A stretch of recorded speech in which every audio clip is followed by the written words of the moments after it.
Welcome back to Sara Gonzales Unfiltered. So I fondly recall a conversation that I had with Glenn Beck, who I call my TV dad.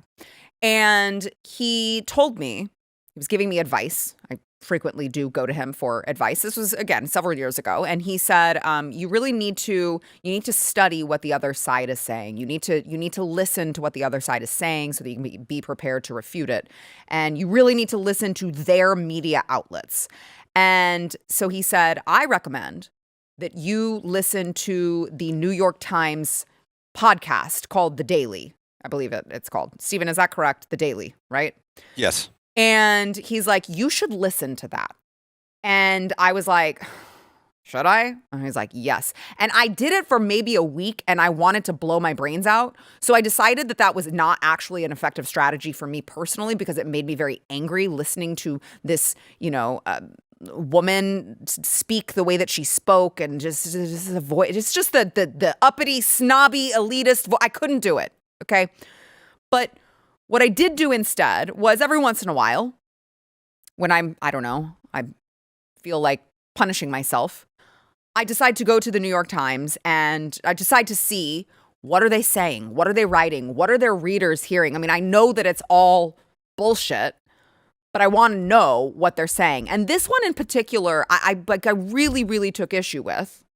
I came across this headline, okay? Trump loyalists push grand conspiracy as new subpoenas land. And I'm like, whoa, what is happening? What did I miss some big court case? Trump loyalists are pushing a new subpoenas. Like, what is going on?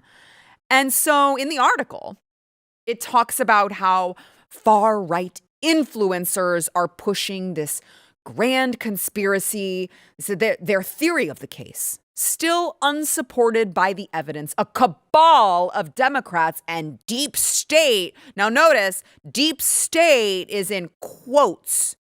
Deep state doesn't actually exist. You crazy? There's no deep state. That's why we're putting it in quotes. We're making fun of you. There's no such thing as a deep state.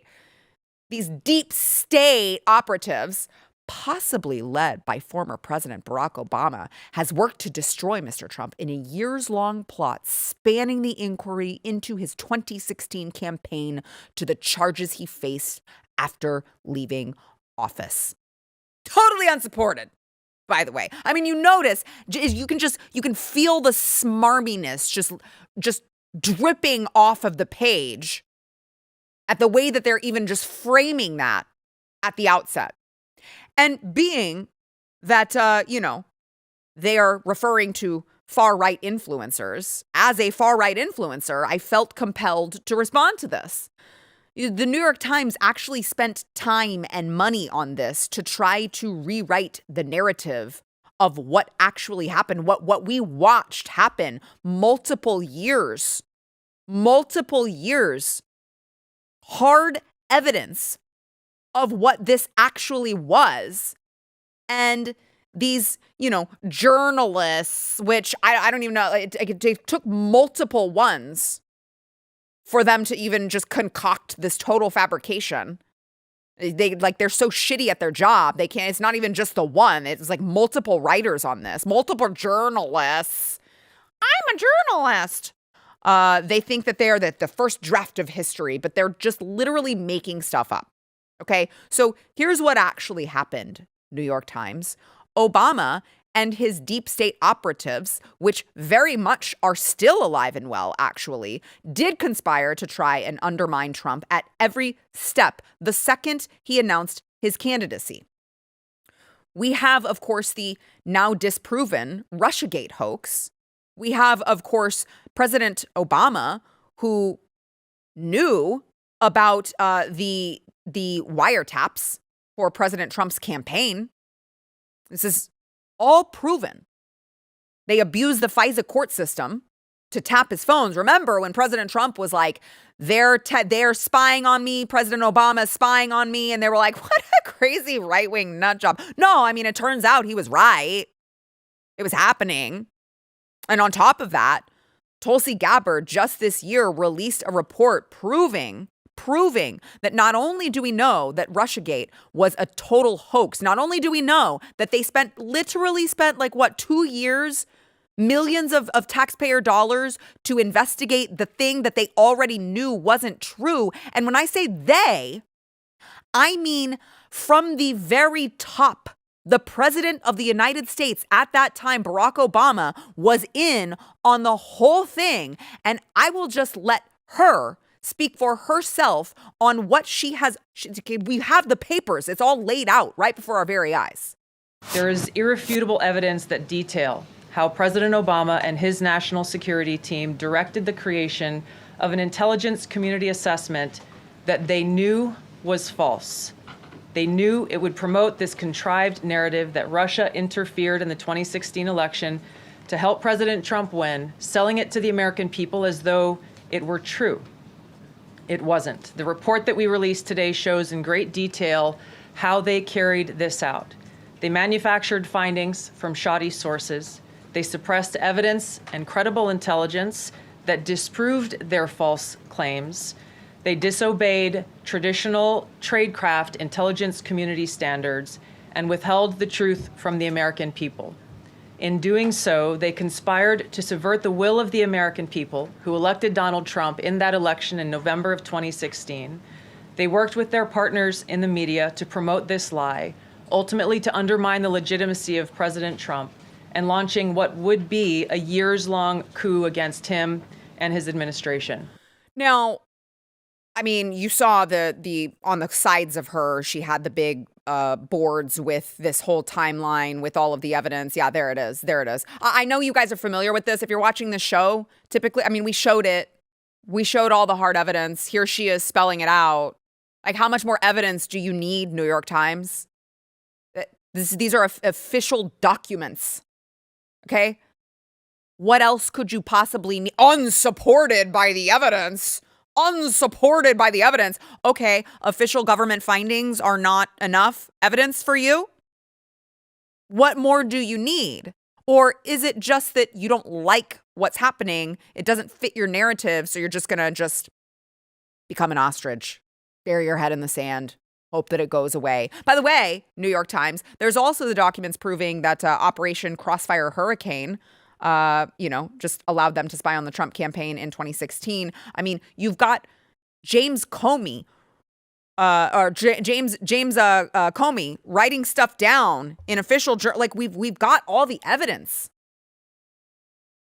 They did this oftentimes out in the open, and they all thought we would never find out because Hillary was going to be elected, and they would just cover all of this up. By the way, Hillary Clinton herself personally approved the plan to share the Trump-Russia allegation with the press in 2016.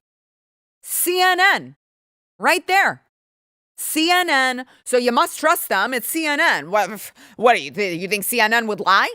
The campaign manager said Hillary Clinton personally approved the plan to share the Trump-Russia allegation with the press. This was all concocted by the deep state, as you can see right before your very eyes.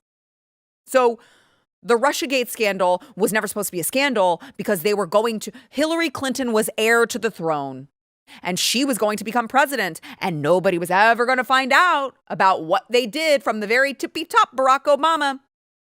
No one was ever going to find out. Oh, except things didn't go to plan. Things didn't go to plan. So then when things didn't go to plan, they decided, oh boy, what can we do to stop Trump? Let's list all the ways. Of course, impeaching him over a phone call to Vladimir Zelensky, in which, remember, the whole big thing was that they were like quid pro quo, quid pro quo, quid pro quo. You heard it. It was like the new buzzword that they were like, quid pro quo is a crime. It's worse than murder. You're like, it's not actually a thing. And they just kept pursuing it. And of course, then they just had to finally give up because it wasn't going to happen. Then you had, they impeached him twice. Then you had the January 6th hoax. And They said, "Oh my gosh, President Trump tried to incite an insurrection. Oh my, let's use that to impeach him the second time. Then we'll get him banned from social media so he can't defend himself. So if we tell you that President Trump incited an insurrection, that President Trump told people to go down to the Capitol and storm the gates and go trash the place and go vandalize all the mean things that President Trump said," he didn't really. He, of course, told them to peacefully and patriotically make their voices heard. Somehow, that is inciting an insurrection. That's a little too insurrection-y. Well, that also didn't work, because the more we dig into January 6th, the more we know it was all a setup by them to make President Trump look bad and to make his supporters look bad. Didn't work. So then they, it kind of died down. President Trump left office, which is so crazy because they kept saying that he's an insurrectionist and that he was never going to leave. And as it turns out, he did leave. But the strangest thing happened, okay?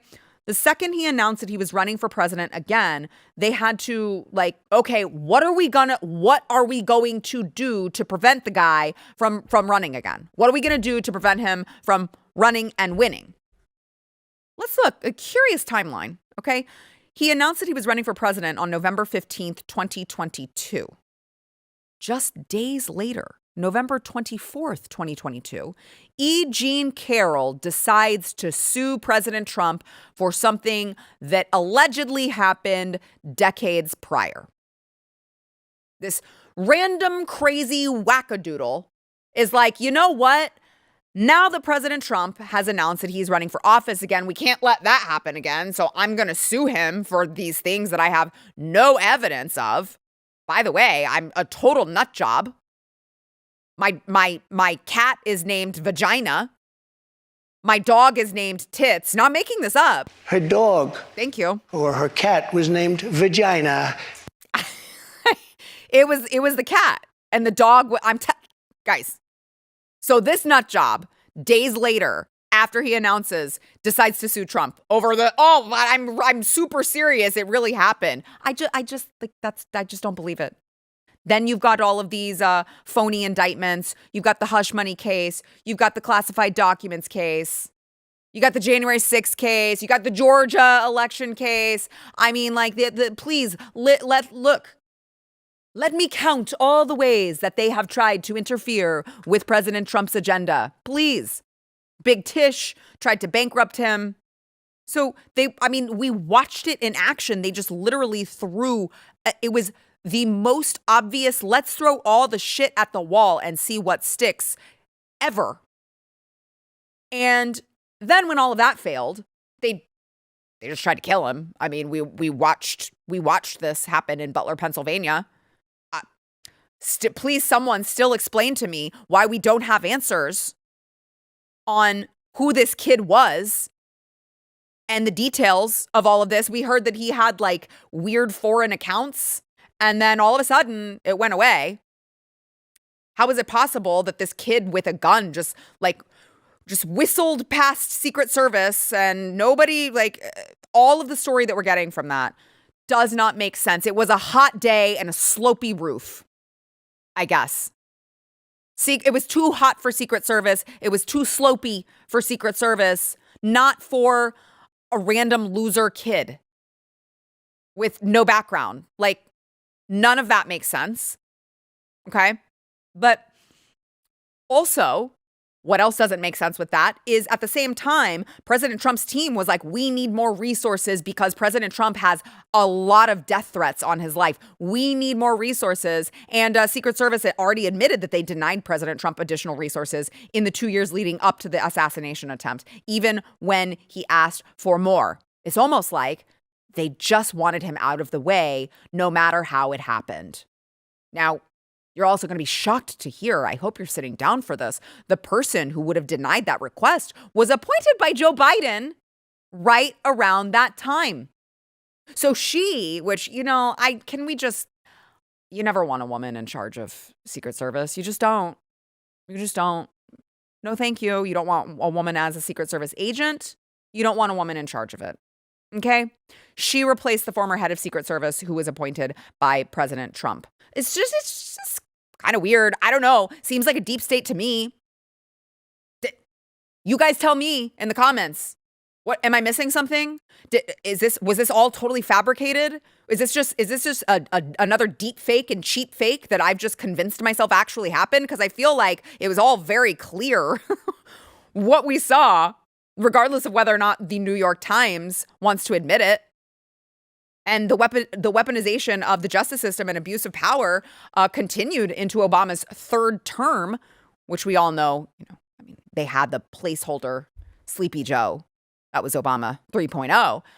And Joe Biden launched Operation Arctic Frost to spy on President Trump and his allies. Again, received personal approvals from Attorney General Merrick Garland and FBI Director Christopher Wray. And intel agencies were spying on Republican members of Congress. So after all, we have learned all of this. The Democrats and the liberal media, but I repeat myself, have the audacity to claim that President Trump is weaponizing the justice system? I mean, give me a freaking break. If you like this clip and you want to see the full episode, click here. And if you want to subscribe to the channel, come on, you know you do. Click here.